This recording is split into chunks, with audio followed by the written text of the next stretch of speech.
इतनी शांत कि जैसे पूरा शहर सो गया हो। सड़क के किनारे राकेश अपनी बाइक के पास खड़ा फोन पर बात कर रहा था। और बताओ मेरी जान, कैसा रहा आज का दिन? तुम फिर से ओवरटाइम तो नहीं कर रही थी? हाँ, कर रही थी। अब क्या करूं? तुम्हारी तरह टाइम पे घर थोड़ी पहुंच जाती हूँ। सुनो, मजाक मत करो। मुझे सच में बहुत याद आ रही है तुम्हारी। कब आओगी तुम? ये 15 किलोमीटर तो जैसे 1500 लग रहे हैं। बस कुछ दिन और राकेश, काम कम होने लगा है। छुट्टी ले लूंगी, फिर 2 दिन सिर्फ तुम्हारे साथ। वैसे तुमने खाना खाया? खाना? तुम्हारे बिना तो पानी भी नहीं पिया जाता। तुमसे बात करता हूँ ना, तब लगता है पेट भर गया। ये बातें तुम मुझसे ही करते हो या फिर किसी और से भी करते हो? अगर दुनिया में एक भी लड़की होती जो तुम जैसे मुस्कुराती तो शायद कर लेता। हो, शायर बन गए हो आज तो। तुम्हारी वजह से ही तो सब होता है मेरे अंदर। और तुम हो कहाँ? अकेली बैठी हो घर पर? फोन की उस तरफ कुछ सेकंड के लिए चुप्पी छा गई। ऐसी चुप्पी जो राकेश को अजूब लग रही थी। रमा, क्या हुआ? अचानक चुप क्यों हो गई? राकेश, मुझे लगता है घर में कोई है। रमा अपनी बात पूरी खत्म नहीं कर पाती है कि तभी फोन की दूसरी ओर एक कान फाड़ देने वाली चीख गूंज उठी।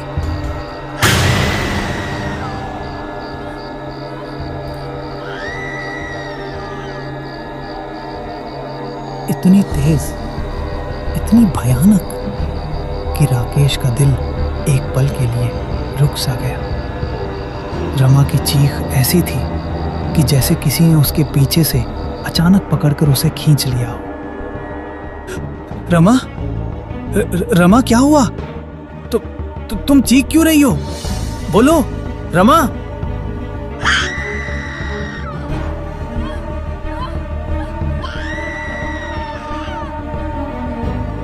कौन है वहां?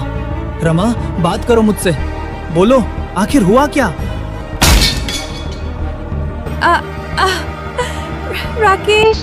राकेश, मुझे बचाओ, मुझे बचाओ। राकेश की आंखों के आगे अंधेरा छा गया। उसके पैर अपने आप बाइक की तरफ भागे। उसने हेलमेट भी नहीं पहनी। फोन पकड़कर सीधे बाइक स्टार्ट कर दी। रमा, जवाब दो। मैं आ रहा हूँ, बस मेरा नाम लो। मैं पहुंच रहा हूँ, सुन रही हो? रमा, रमा। राकेश, कोई अंदर है? अंदर? कौन है? तुम दरवाजा बंद करो जल्दी।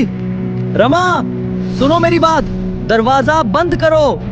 लेकिन दरवाजे के बंद होने की आवाज तो नहीं आई। इसके बजाय सख्त चीज के फर्श पर घिसटने जैसी आवाज।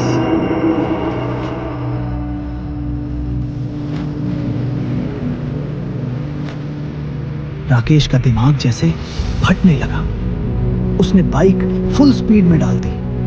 हवा उसके चेहरे को चीरती गुजर रही थी और अचानक रमा की आवाज पूरी तरह गायब हो गई। सिर्फ सांसों की आवाज, जैसे कोई रमा के फोन के बिल्कुल पास झुककर सांस ले रहा हो।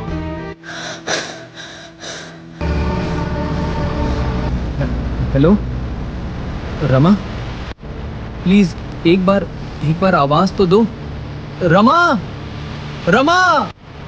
फोन में एक नई आवाज आई। अब रमा घर में अकेली नहीं है।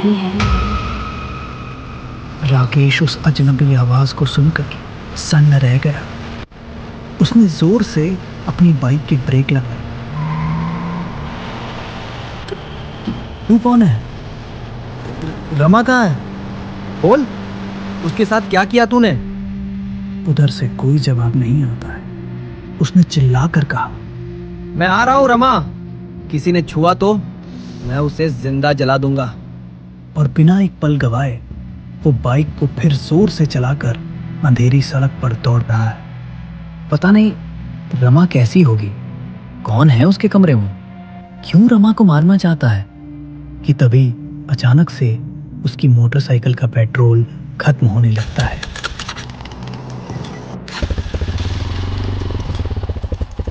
ये क्या हो रहा है? बाइक क्यों बंद हो रही है? ओ नहीं, पेट्रोल खत्म हो गया है। धत तेरी की, पेट्रोल को भी अभी खत्म होना था। अब मैं रमा के पास जल्दी कैसे पहुंचूंगा? हे भगवान, ये क्या हो रहा है? राकेश पैदल ही तेजी से आगे की ओर जाने लगता है। जल्दी से कोई गाड़ी मिल जाए तो लिफ्ट ले लूंगा। पता नहीं रमा कैसी होगी। रमा को फिर से फोन लगाता हूँ। राकेश रमा को फोन लगाता है पर फोन नहीं लगता है। तभी अचानक से उसे पास से ही हल्के से हंसने की आवाज आने लगती है। ये वही हंसी थी जो उसने रमा के फोन पर सुनी थी। कोई नहीं है, लगता है मेरे मन का वहम है। ऐसा क्यों लग रहा है कि ये आवाज मैंने पहले कभी सुनी है? मैं कुछ ज्यादा ही सोच रहा हूँ। राकेश बहुत तेजी से आगे की तरफ जा रहा था। वो बहुत घबराया हुआ था। फिर एक जगह रुककर उसने दोबारा फोन मिलाया, लेकिन अभी भी फोन स्विच ऑफ आ रहा था। सुनसान सड़क पर उसे चलते हुए डर भी लग रहा था। सड़क पर अंधेरा था। तभी उसे किसी के रोने की आवाज सुनाई दी।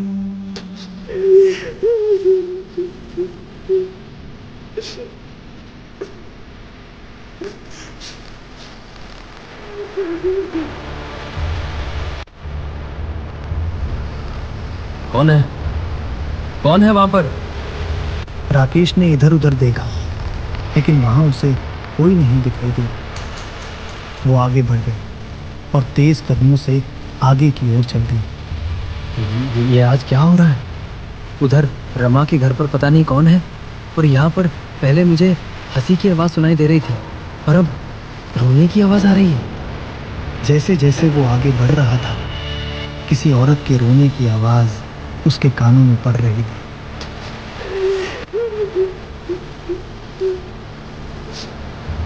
वो और तेज चलने लगा। उसने पलट कर देखा, लेकिन वहां कोई नहीं था। वो और तेज चलने लगा, लेकिन राकेश जितना तेज चल रहा था, वो आवाज और तेजी से उसके कानों में आ रही थी।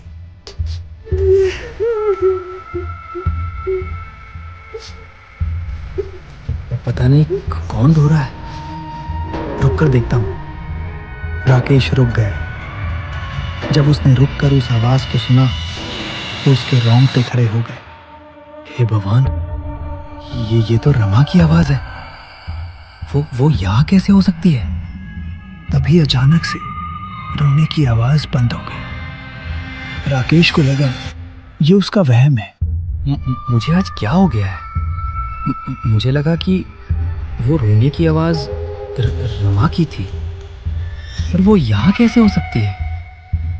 लगता है रमा के बारे में सोचने के कारण से ये सब मेरे साथ हो रहा है। राकेश तेजी से आगे चलने लगा। वो थोड़ा ही आगे बढ़ा होगा कि तभी अचानक से उसके कानों में रमा की आवाज आई। रुक जाओ राकेश, जहाँ तुम जा रहे हो वहाँ अब कुछ नहीं है। मैं यही हूँ तुम्हारे पास। रमा, कहाँ हो तुम? रमा, सामने आओ। और तुम इतनी जल्दी यहाँ कैसे आ गई? अभी तो तुम फोन पर बात कर रही थी। राकेश रुककर चारों ओर देखने लगा। तभी उसे फोन की याद। उसने अपना फोन निकाला और उसकी फ्लैश लाइट जलाकर इधर उधर देखने लगा। रमा, रमा कहाँ हो तुम? रमा, तुम मुझे दिखाई क्यों नहीं दे रही हो? लेकिन वहां कोई नहीं था। तभी फिर से रोने की आवाज आने लगी। राकेश को बहुत डर लग रहा था। ये मेरा वहम है, कोई नहीं है यहाँ पर। जल्दी से रमा के पास जाता हूँ। पता नहीं वो किस हाल में होगी। वो तेजी से आगे चलने लगता है। राकेश बहुत तेजी से आगे जा रहा है। कुछ दूर जाने पर उसने देखा सड़क के किनारे एक पेड़ के नीचे सफेद साड़ी पहने एक औरत दूसरी तरफ मुंह करके खड़ी थी। वो रो रही थी।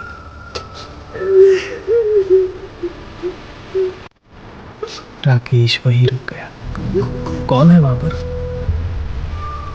राकेश, तुम यहीं रुक गए?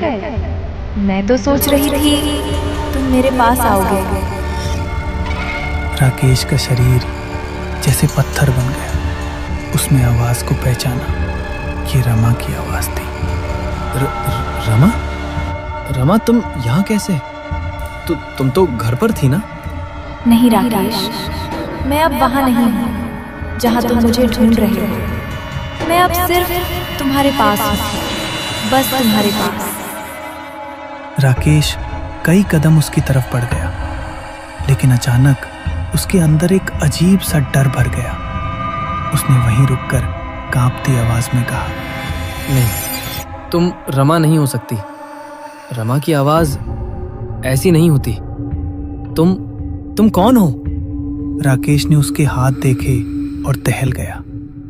उसके हाथ पूरे काले थे, जैसे जले हुए हो। तुम इंसान नहीं हो। तुम रमा नहीं हो। मुझसे दूर रहो। राकेश, डरो मत। मैं वही हूँ जिसे तुमने कभी चाहा था, जिसे तुमने छोड़ दिया था, जिसे तुमने धोखा दिया। राकेश पीछे हटने ही वाला था कि अचानक वो औरत पीछे मुड़ी और राकेश ने उसका चेहरा देख लिया। काला, जला हुआ चेहरा, खून से सना हुआ, जैसे अभी अभी किसी का खून पीकर आई हो।